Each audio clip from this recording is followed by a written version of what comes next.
Hello, welcome to Conflict Zone. Today we will dive into the Trump administration's latest move, a plan that puts Iran in the international spotlight. The target?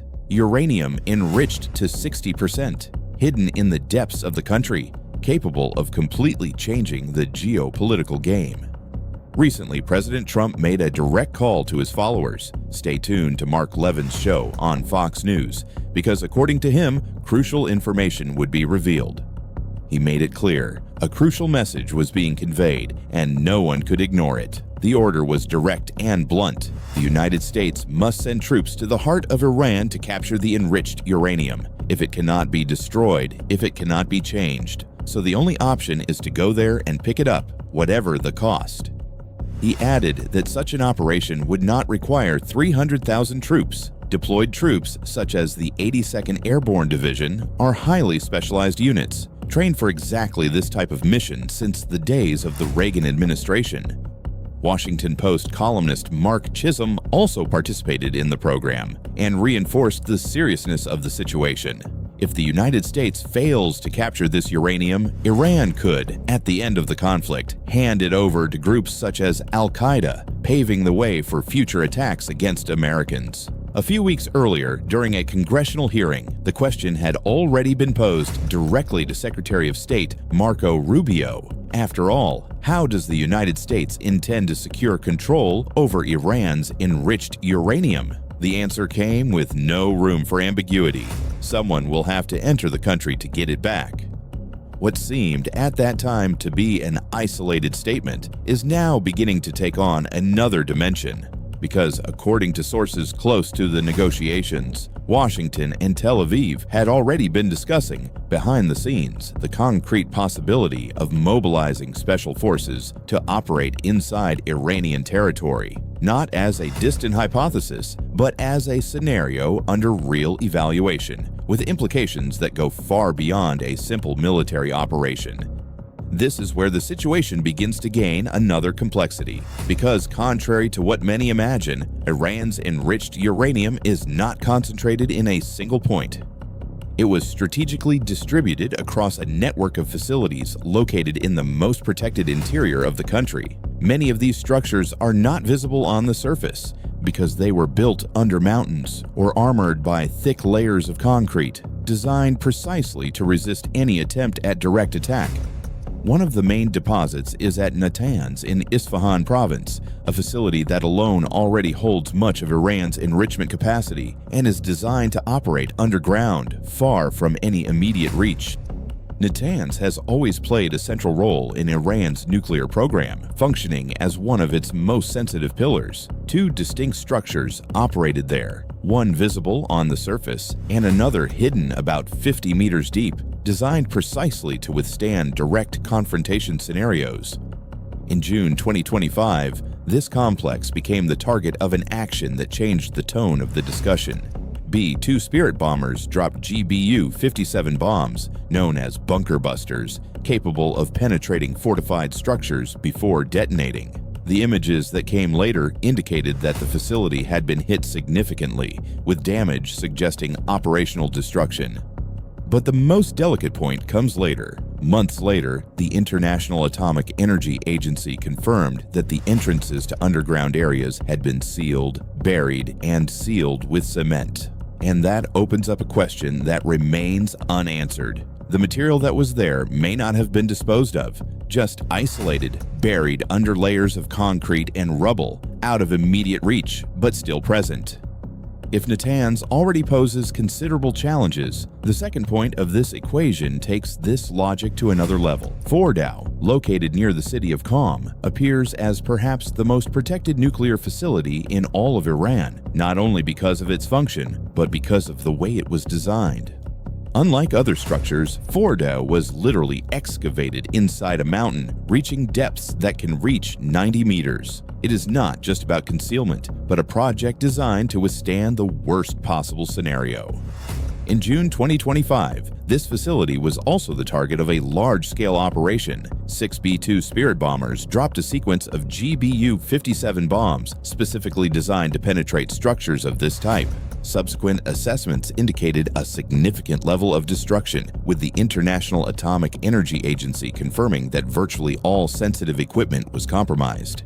Still, the central question remains open because even in the face of this level of attack, the physical structure and what may have remained in its deeper layers remain a difficult variable to measure accurately. This uncertainty also appears in the statements of the Director General of the International Atomic Energy Agency, Rafael Grossi. In March of this year, he said that the agency still considers it possible that about 200 kilograms of uranium remain inside these tunnels.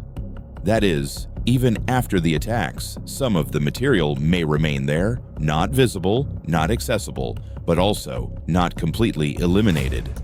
And when the focus shifts to the third point of this network, the scenario gains another layer, Isfahan, which functioned not only as a depot, but as one of the main operational centers of the Iranian nuclear program. It was there that the yellow cake was converted into uranium hexafluoride, UF6, the substance that then feeds the centrifuges in the enrichment process.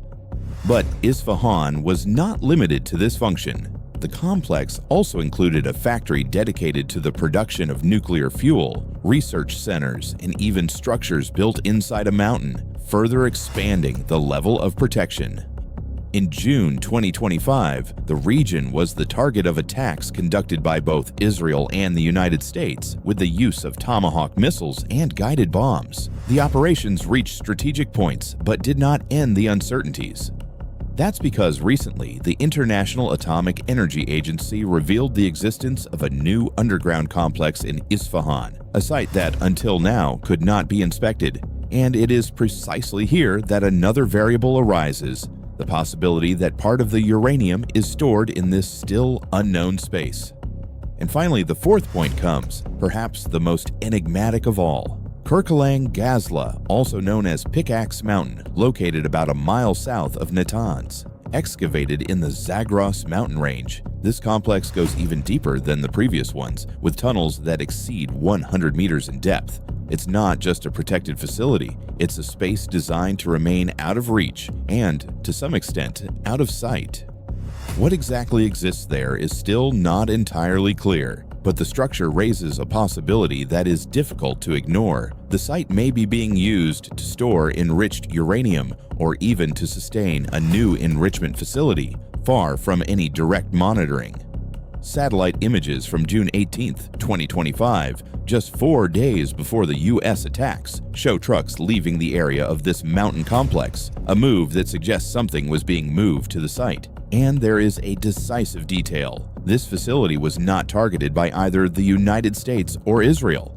It is at this point that Mark Levin's speech begins to face reality. The idea that 300,000 troops would not be needed, but only specialized units, such as the 82nd Airborne, trained to capture nuclear material, comes up against a much more dispersed, protected, and difficult to access scenario than it seems at first glance.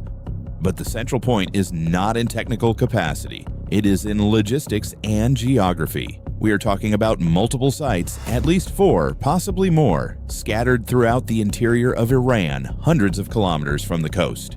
None of them allows simple access. They are not targets that can be reached by an amphibious operation or a rapid airborne insertion, such as the one being considered for the island of Karg. The terrain, the distance, and the dispersion turn any attempt into something much more complex than it seems on paper. We are talking about the Iranian Plateau, one of the most difficult environments in the world for any land operation. And there is a detail that completely changes the nature of the mission. This uranium is not simply stored, it may be buried under tons of rubble. This means that it is not just about getting in and out, but about taking heavy equipment, removing collapsed structures, and operating under the real risk of radiological contamination if any of the containers have been compromised. In other words, this is far from being a Bin Laden-style operation. It is not a quick action executed in a few hours. What is at stake here requires time, presence on the ground, and a much higher level of exposure. We are talking about the Iranian Plateau, one of the most difficult environments in the world for any land operation.